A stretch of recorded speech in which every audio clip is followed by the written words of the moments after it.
Watch history on Instagram. First, launch open the Instagram app on your device. Now, tap on the profile icon at the bottom right corner of your screen. From here, tap on the three lines at the top right corner. This will take you to settings and activity. Now find the section how you use Instagram. From here, select your activity. Now scroll down and find the option of watch history. Select that.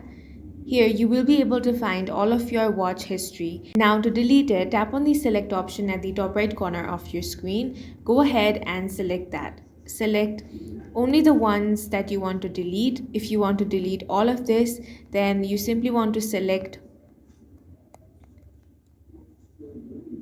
every single post like this. Now tap on the remove option at the bottom.